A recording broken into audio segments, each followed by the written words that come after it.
Hello అండి, నమస్తే. Welcome back to foodies life. ఈ రోజుల్లో అందరూ కూడా ఆరోగ్యం గురించి చాలా జాగ్రత్తలు తీసుకుంటున్నారు.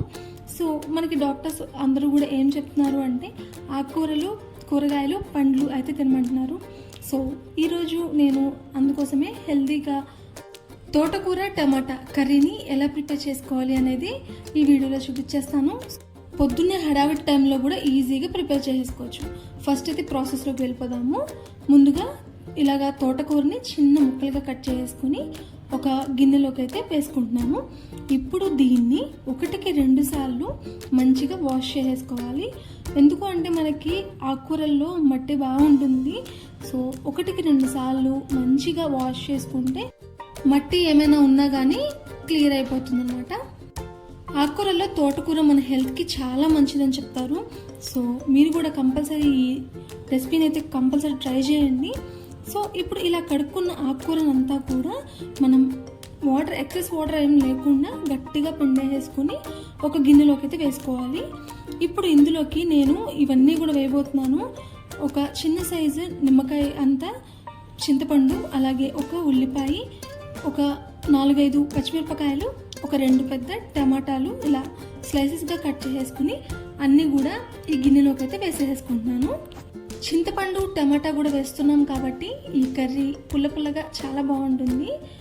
అలాగే మనం ఎటువంటి ఇంకా ఎక్స్ట్రా కారం వేయం కాబట్టి ఇక్కడే చూసుకుని పచ్చిమిరపకాయలు ఉన్న కారానికి తగ్గట్టుగా మీ టేస్ట్కి తగ్గట్టుగా చూసుకుని అయితే పచ్చిమిరపకాయలు వేసేసుకోండి.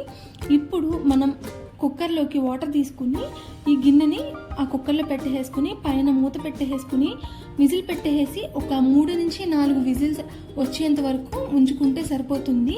మనకి ఆకుకూర, టమాటా, ఉల్లిపాయ ఇవన్నీ కూడా ఈజీగా మనకి ఉడికిపోతాయి కాబట్టి ఒక 3-4 విజిల్స్ వచ్చేంత వరకు ఉంచుకుంటే సరిపోతుంది. సో విజిల్స్ వచ్చేసిన తర్వాత ఇలా తీసి మనం గిన్నెని బయటకి తీసేసుకున్నాము. చూస్తే చాలా బాగా ఉడికిపోయిందనమాట. మనం కుక్కర్లో పెడితే చాలా ఈజీగా త్వరగా కూడా ఉడికిపోతుంది. సో తర్వాత ఇవన్నీ తీసేసుకుని ఇలా గరిటెతోనే మెత్తగా మ్యాష్ చేసుకోవాలి. మనం ఎటువంటి మ్యాషర్స్ ఏం యూజ్ చేయక్కర్లేదు. మనం ఇవన్నీ కూడా చాలా ఈజీగా మ్యాష్ చేసుకోవచ్చు. ఆకుకూర, టమాటా ఈజీగా కుక్ అయిపోతాయి కాబట్టి మనకి ఇవన్నీ కూడా ఈజీగానే మ్యాష్ అయిపోతాయి.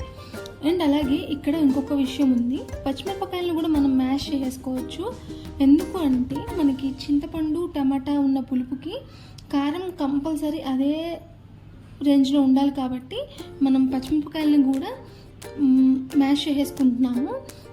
ఎక్కువ కారం అయితే ఏముండదు. పచ్చిమిరపకాయలతో తింటే ఇంకా టేస్టీగా కూడా ఉంటుంది. సో ఇలా మ్యాష్ చేసుకుని పక్కన పెట్టేసుకుని స్టవ్ పైన కడాయిని పెట్టేసుకుని ఒక 2-3 స్పూన్లు ఆయిల్ వేసేసుకోవాలి.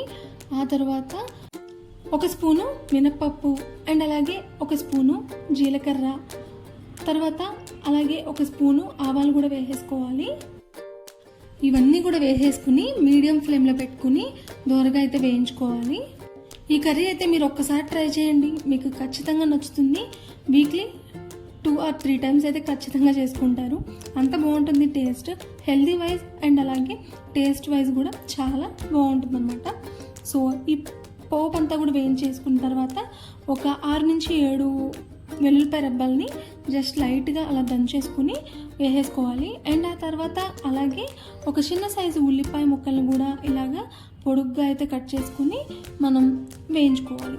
ఉల్లిపాయలు అనేవి ఖచ్చితంగా కలర్ చేంజ్ అయ్యేంత వరకు వేయించుకోవాల్సిందే. అలా వేయించుకున్న తర్వాతే మనం మిగిలిన ప్రాసెస్ అయితే స్టార్ట్ చేస్తాము. ఆకుకూర అంటే ఇష్టం లేదు అనుకున్న వాళ్ళు కూడా ఇలా ప్రిపేర్ చేసుకుని చూడండి, ఖచ్చితంగా నచ్చుతుంది వాళ్ళకి. అండ్ అలాగే పులుపు, కారం ఎక్కువ తినే వాళ్ళకి అయితే డెఫినెట్లీగా ఈ కర్రీ అయితే చాలా బాగా నచ్చుతుంది.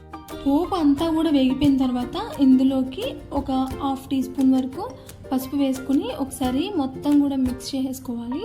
ఇలా పసుపు వేసుకోవడం వల్ల చాలా ఆరోగ్య ప్రయోజనాలు ఉన్నాయని మనందరికీ కూడా తెలిసిందే. సో టేస్ట్ వైజ్ కూడా ఈ కర్రీలోకి చాలా బాగుంటుంది పసుపు. సో పసుపు వేసేసుకుని దాంతో కూడా బాగా వేయించేసుకున్న తర్వాత మనం మ్యాష్ చేసి పెట్టుకున్నాం కదా ఆకుకూర, టమాటా, అలాగే ఉల్లిపాయ, పచ్చిమిరపకాయ. సో దాన్ని కూడా ఇలాగా అయితే మనం కడాయిలోకి అయితే మొత్తం కూడా ట్రాన్స్ఫర్ చేసుకుంటున్నాము. మొత్తం కూడా ట్రాన్స్ఫర్ చేసేసుకుని ఈ పోపుతో కూడా ఇదంతా కూడా బాగా కలిసేటట్టు కలుపుకోవాలి. అండ్ అలాగే ఎక్సెస్ వాటర్ అనేది ఉన్నాయి కదా, సో అవి కూడా ఎవాపరేట్ అయిపోయి కర్రీ అనేది కొంచెం ముద్దగా వచ్చేటట్టు మనం ప్రిపేర్ చేసేసుకోవాలి.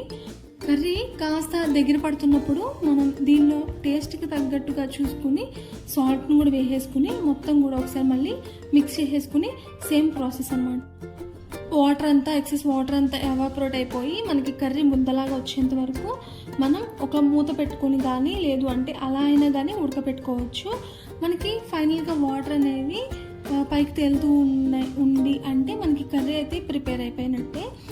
చాలా టేస్ట్ బాగుంటుంది, పుల్లగా కారంగా. కన్ఫామ్గా మీ అందరూ కూడా కంపల్సరీ ట్రై చేయండి కర్రీని. ఇలాగ వాటర్ పైకి వచ్చేసి మనకి కర్రీ ప్రిపేర్ అయిపోయిన తర్వాత ఇందులోకి పోపు అయితే పెట్టుకుందాము. ఇప్పుడు చిన్న కడాయిని తీసేసుకుని అందులోకి 1 స్పూన్ అంతా ఆయిల్ వేసేసుకుని ఇందులో మనం ఎండుమిరపకాయల్ని ఒక 3 నుంచి 4, మీకు అక్కడ ఏమైనా పచ్చిమిరపకాయలు కారం ఎక్కువైంది అనుకుంటే ఇక్కడ ఎండుమిరపకాయలు తగ్గించుకోండి, అక్కడ కారం తక్కువైంది అనుకుంటే ఇక్కడైతే ఎండుమిరపకాయలను అయితే పెంచుకోండి. సో ఎండుమిరపకాయలను కూడా వేసుకుని ఇలా ముక్కలుగా కట్ చేసుకుని వేసుకున్నాను. ఆ తర్వాత ఆవాలు అండ్ అలాగే మినప్పప్పు, ఒక రెబ్బ కరివేపాకు కూడా వేయించేసుకుని దూరగా కర్రీలోకి వేసేసుకుంటే మనకి ఎంతో టేస్టీ అయిన తోటకూర టమాటా కర్రీ అయితే ప్రిపేర్ అయిపోయింది. ఇది చాలా టేస్టీగా ఉంటుంది. కన్ఫామ్గా మీరైతే కంపల్సరీ ట్రై చేయండి. హెల్త్ వైజ్ అండ్ అలాగే టేస్ట్ వైజ్ అండ్ అలాగే టైం వైజ్ కూడా చాలా సేవ్ అవుతుంది. మనం అన్ని కలిపి ఒకేసారి ఉడకపెడుతున్నాం కాబట్టి టైం కూడా చాలా సేవ్ అవుతుంది. సో చూసారు కదా, ఈ వీడియోకి అయితే ఇంతే. ఈ కర్రీ కనుక మీకు నచ్చినట్లయితే మీ ఫ్రెండ్స్ అండ్ ఫ్యామిలీ మెంబర్స్కి కంపల్సరీ షేర్ చేయండి అండ్ అలాగే నా ఛానల్ని సబ్స్క్రైబ్ చేసుకోండి. థ్యాంక్స్.